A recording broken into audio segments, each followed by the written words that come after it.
permintaan daripada Kemensos, atas permintaan Menteri Sosial langsung, Gus Ipul. Gus Ipul mempertemukan saya dengan Farhad Abbas. Dan kami sudah bertemu. Saya dengan Farhad Abbas sudah ketemu. Oke?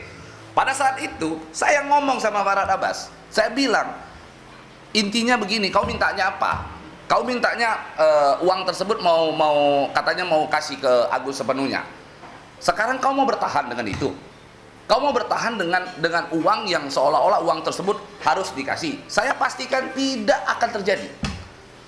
Kenapa? Karena para donatur meminta tidak seperti itu. Justru donatur ingin membagikan uang tersebut kepada pihak lain yang membutuhkan. Oke? Tapi Farhad Abbas ngomong begini, ya udah, perintah menteri kan ada golden time. Jadi supaya Agus itu bisa merasakan uang itu dulu. Ya udahlah, transfer aja dulu sekarang 200 juta. Coba bayangkan, Farhad Abbas minta saya lakukan itu tuh untuk transfer uang 200 juta itu ke Agus Salim.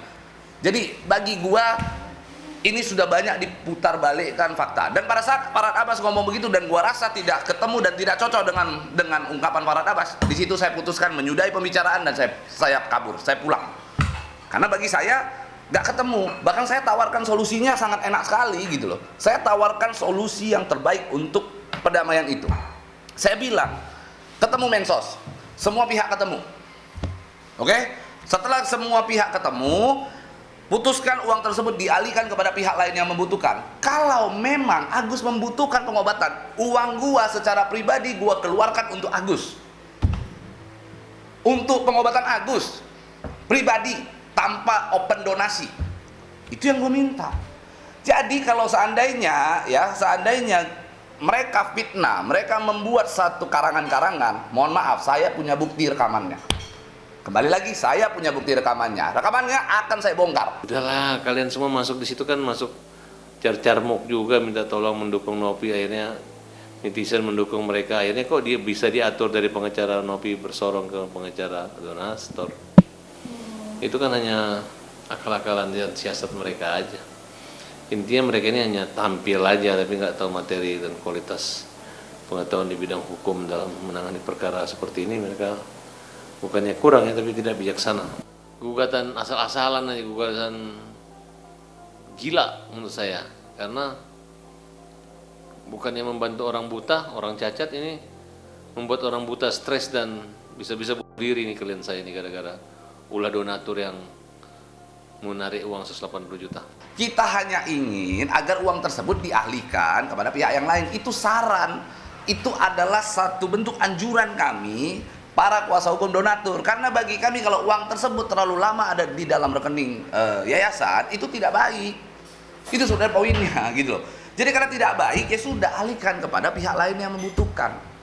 Clear jadi ya. Jadi nggak ada saya katanya mastermind membuat menjadi orkestra, kata Alvin Lim kan begitu kan, seolah-olah gua yang mendesain ini semua. Apa wewenang gua untuk mendesain itu? Siapa yang berani mengalihkan dana Agus kemana-mana? Siapa yang berani? Siapa? Pablo berani? Mana? Tunjukin sama gue.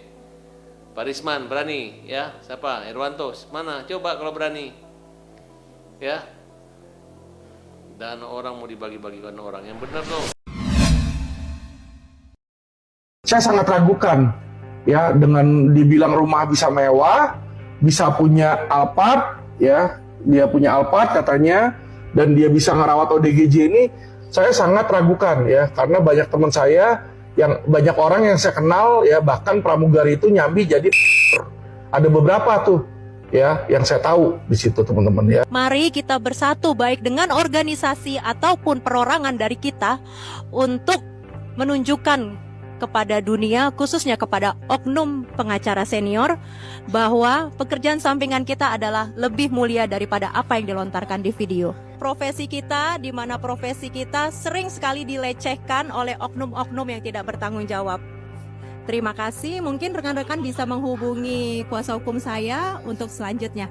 Baik, saya sebagai kuasa hukum dari Ibu Yosefin, saya akan mempelajari unsur-unsur dari semua pemberitaan yang sudah ada dan juga bukti-bukti ya yang saya dapatkan. Akan saya pertimbangkan jika memang akan berlanjut ke upaya-upaya hukum selanjutnya. Masalah pribadi antara mantan pramugari dengan Alvin Lim. Jadi nggak perlu juga seluruh pramugari bersatu untuk membela atau tersinggung akibat pernyataan itu, kan sifatnya pribadi gitu. Karena biar bagaimanapun profesi kan. Sekarang kalau Nopi menyerang pribadi pengacara, apakah seluruh pengacara Indonesia akan konferensi pers kemudian melawan Novi? Jadi menurut saya jangan terlalu terpancing, hal-hal yang kecil jangan terlalu dibesar-besarkan, walaupun hal yang besar itu tidak juga harus kita mudah atau kecilkan. Tapi orang besar yang menganggap masalah besar itu kecil, orang kecil yang menganggap masalah kecil itu besar. Kalau menurut saya memang betul Novi bekas pramugari, ya kan? Ya mungkin hanya mengkritisi aja gitu. Artinya memang semua orang tidak berhak untuk miskin, tapi semua orang juga punya hak untuk menjadi kaya gitu.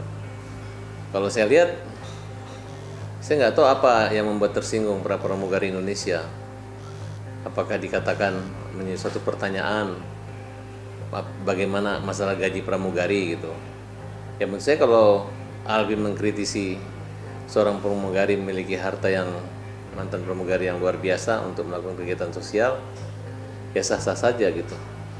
Dan tidak usah perlu pramugari merasa gajinya kecil gitu. Seandainya pun gajinya kecil, ini anggapan kritik juga buat maskapai supaya pramugari digaji besar, kan kira-kira begitu. Tolonglah dimaafkan, dan ini jangan jadi proses hukum yang panjang dan karena Alvin itu bertujuan membela Agus agar Agus mendapatkan haknya dan Agus tidak diambil uangnya, dipermalukan. AL menyatakan di dalam videonya, salah satu YouTube-nya menyatakan bahwa banyak pramugari yang nyambi sebagai. Kata banyak ini jika kemudian kita korelasikan dengan angka matematik ya, misalkan di 100%, artinya ada lebih dari 50% pramugari yang nyambi menjadi begitu. Nah itu yang kemudian harus saudara AL sampaikan di publik, pembantahan-pembantahan apa, bahkan di pengadilan ketika itu nanti masuk dalam ranah pengadilan. Sebenarnya sih memang itu bukan ranah kita buat menanggapi ya Mas, tapi sedikit saja memang dari hal hukum yang bisa kami sampaikan adalah yang pertama itu hak dari profesi mereka. Jadi itu permintaan wujud nyata ketika memang saudara AL yang mereka somasi mewujudkan tindakan permintaan maaf itu. Jadi kalau kemudian saudara AL menganggap itu tidak masalah, maka penghapusan itu pasti tidak akan terjadi. Tapi kemudian kalau misalkan saudara AL menganggap tindakannya wujud dari kesalahan yang dia sadari, maka itu harusnya dia lakukan. Itu kan hak mereka ya. Jadi di situ juga kan Pak Alvin kan cuman sekedar bertanya sih gitu. Itu ya mungkin beberapa pihak merasa dirugikan atau gimana, kan itu Agus nggak sampai ke situ lah buat untuk memikirkan hal-hal yang seperti itu sih gitu. Sebenarnya bukan merujuk ke institusi pramugari sebenarnya, hanya Bang Alvin itu menunjukkan ke satu orang, cuma mungkin dilebar-lebarin, dibesar-besarkan seolah-olah pramugari, padahal kan Bang Alvin berkata di situ apakah iya seorang pramugari, maksudnya itu tanda kutipnya dia menunjuk ke satu orang, bukan pramugarinya, cuma karena terlalu dilebar-lebarin jadi pramugari seolah-olah pramugari semua. Ya kita semua tahu di sini yang namanya profesi yaitu tergantung dari orangnya ya. Jadi kalau sebenarnya menurut saya sih kalau tidak merasa ya untuk apa dibesar-besarkan gitu.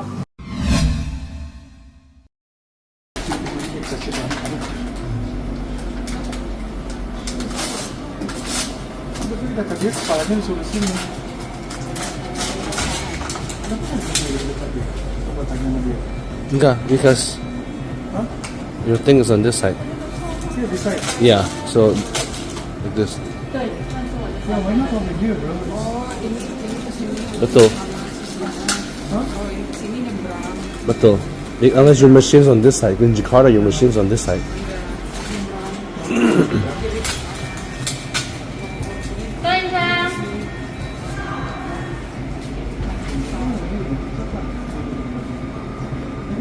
Udahlah, dengar peraturan hospital. Kita belum buka rumah sakit sendiri.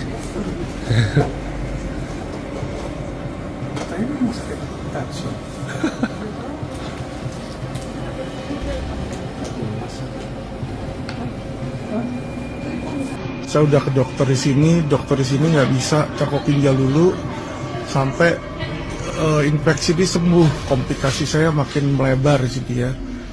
Kaki udah susah digerakin di sini, nafas susah. Terus kalau malam selalu sesak nafas karena infeksi dan menggigil di situ teman-teman ya. Jadi sebenarnya saya juga ya ikhlas aja kalau dipanggil Tuhan. Kenapa? Karena setiap hari itu sakit, kangen sakit juga nggak enak gitu loh, ya kan. Cuma nggak tahu kenapa mungkin banyak yang berdoa agar saya tuh hidup gitu, katanya banyak yang butuh saya dan lain-lain di situ ya. Makanya Tuhan belum kasih tuh dengerin doa mereka ya. Bahkan grup-grup pendeta di Indonesia tuh banyak doain saya juga. Ternyata saya ini udah gagal ginjal stadium 5 ya. Jadi komplikasi udah kemana-mana. Ini tadi baru keluar hasil PET scan. Saya ada infeksi nih di 2 tempat ya.